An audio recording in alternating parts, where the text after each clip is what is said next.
இப்ப தமிழ்நாடு முழுவதும் மாணவர்கள் இருக்காங்க சார். அவங்க வந்து இங்க தங்கி படிக்கணும் அப்படின்னு விருப்பப்படுறாங்கன்னு வைங்களேன். பெற்றோரோட பாயிண்ட் ஆஃப் வியூல இருக்கும். இப்ப நான் சென்னை மாதிரி ஒரு சிட்டிக்கு அனுப்புறேன்னா என் பையனுக்கு அங்க எல்லாமே கிடைக்கும். அவன் பாதுகாப்பா இருப்பான். ஏன்னா அது ஒரு டயர் 1 சிட்டி அப்படின்னு. இப்ப ஈரோடு மாதிரி ஒரு இடத்துல வந்து நான் சிஏ அப்படிங்கிற ஒரு விஷயத்துக்காக படிக்க அனுப்புறேன்னா என் பிள்ளைக்கு எல்லாமே கிடைக்குமா அப்படிங்கிறது தான் பெற்றோரோட பாயிண்ட் ஆஃப் வியூ. என்னென்ன சார் இருக்குங்க நம்ம? சரி, பொதுவா நீங்க ஈரோடுன்னு சொல்றதை விட ஈரோடுல இருந்து பெருந்துறை வரணும், பெருந்துறையில இருந்து திருப்பதி வரணும். கிட்டத்தட்ட ஒரு 30 கிலோமீட்டர் தாண்டி ஈரோடுல இருந்தே நீங்க வந்து கொஞ்சம் தள்ளி வந்துதான் நம்மளுடைய கல்லூரிக்குள்ள வரா மாதிரி இருக்கும். சரி, ஆரம்பிக்கப்பட்ட நாள் முதலே நம்ம வந்து இந்த முழு நேர கல்லூரி அப்படின்றது தமிழகத்திலும் சொல்றதை விட இந்தியாவிலேயே முதலில் இந்த கான்செப்ட் நம்ம கொண்டு வந்தோம். ஸோ இப்போ என்ன ஆச்சுன்னா பல மாநிலங்கள்ல இருந்தும் பல மாவட்டங்கள்ல இருந்தும் மக்கள் வந்து இங்க வர ஆரம்பிச்சாங்க.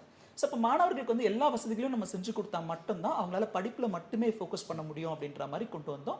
ஸோ அப்போ நம்ம என்ன பண்ணோம்னா கல்லூரி இன்ஃப்ராஸ்ட்ரக்சர் பிளஸ் வந்து ஹாஸ்டல் வசதிகளோட தான் நம்ம வந்து கல்லூரியவே தொடங்கணும். மாணவியருக்கு தனித்தனி ஹாஸ்டல் வசதிகள் இருக்கும்.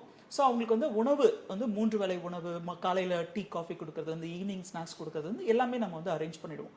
இன்க்ளூடிங் அவங்களோட லாண்ட்ரி ஃபெசிலிட்டிஸ் கூட. அவங்களுக்கு வந்து நம்ம யூனிஃபார்ம் சிஸ்டம் வச்சிருக்கோம். ஸோ உங்களுக்கு தெரிய வேண்டியது தான் என்னன்னா அவங்க போடுற ட்ரெஸ்ஸு கூட அவங்களை வந்து கொஞ்சம் டைவர்ட் பண்ணும். ஸோ அவங்க வந்து அதை பற்றி கிளாஸ் ரூமில் பேசிகிட்டு இருக்கிறது அதுக்கு அவங்க ஃபோக்கஸ் பண்ணுவாங்கல்ல.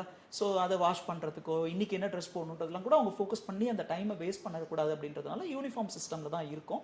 ஸோ இப்போ அதுக்கான வாஷ் பண்ணி கொடுக்குறது அதுமான விஷயங்களையும் நம்மளே வந்து பார்த்துக்குவோம்.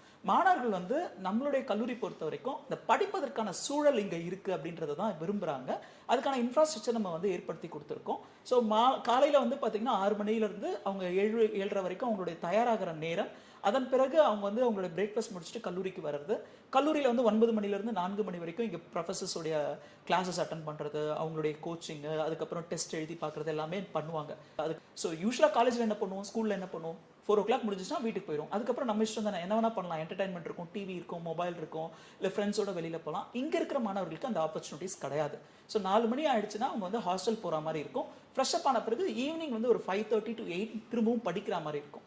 ஸோ அவங்க வந்து ஒரு ப்ரைவேட் டியூஷன்ஸ் எடுத்து படிக்கிற மாதிரியான ஒரு ஆம்பியன்ஸில் மாணவர்கள் எல்லாருமே உட்காந்து படிக்கணும். அவங்க படிக்கிறாங்களான்றதை உறுதி செய்வதற்கு அங்கேயே வந்து ஸ்டடி சூப்பர்வைசர்ஸ் இருப்பாங்க. ஓகே. ஸோ அதுக்கப்புறமா அவங்களோட டின்னர் டைம் இருக்கும். அண்ட் அவங்களுக்கு வந்து நம்ம என்ன பண்ணுவோம்னா டைம் டேபிள் போட்டு கொடுப்போம். இன்னைக்கு அவங்க எந்த பாடம் படிக்கணும் அப்படின்னு சொல்லிட்டு டைம் டேபிள் போட்டு கொடுப்போம். அந்த டைம்ல அவங்க படிக்கும்பொழுது வர சந்தேகங்களை வந்து ஸ்டடி சூப்பர்வைசர்ஸ் வந்து கிளாரிஃபை பண்ணுவாங்க.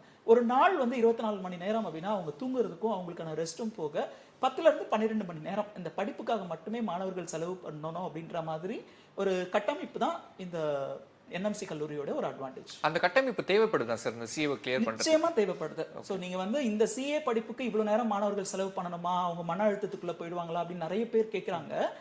மற்ற ப்ரொஃபஷனல் கோர்சஸ்லயும் இதே மாதிரியான ஒரு முறை தான் இருக்கு. எந்த மருத்துவக் கல்லூரி மாணவர் வந்து நான் ஒரு நாளைக்கு 2 மணி நேரம் தான் படித்தேன், நான் ஒரு நாளைக்கு 1 மணி நேரம் படித்தேன் பாஸ் ஆகணும்னு சொல்லுவாங்களான்னு கேட்டால் கிடையாது. என்னன்னா அவங்க கல்லூரியில் ஒரு 6 மணி நேரமும் ப்ராக்டிஸ் பண்ணுறதுக்கு ப்ராக்டிக்கல் ட்ரைனிங்க்கு வந்து அவங்க மருத்துவமனைகளுக்கு போகிறது, அது இல்லாமல் அவங்க உட்காந்து படிக்கிற நேரம்லாம் கூட்டி கழிச்சு பார்த்தோன்னா 10 மணி நேரம் அவங்க படிப்புக்குன்னே ஃபோக்கஸ் பண்ணுவாங்க. அந்த மாதிரி பண்ண மாணவர்கள் தான் எல்லா துறையிலுமே சாதித்த மாணவர்களாக இருப்பாங்க.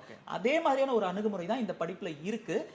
ஈவன் நீங்கள் சிவில் சர்வீஸ் எடுத்துக்கோங்களேன், அதுக்கு ப்ரிப்பேர் பண்ணுறவங்க ஒரு நாளைக்கு குறைந்தபட்சம் 10 மணி நேரத்துக்கு மேலே தான் ப்ரிப்பேர் பண்ணுவாங்க.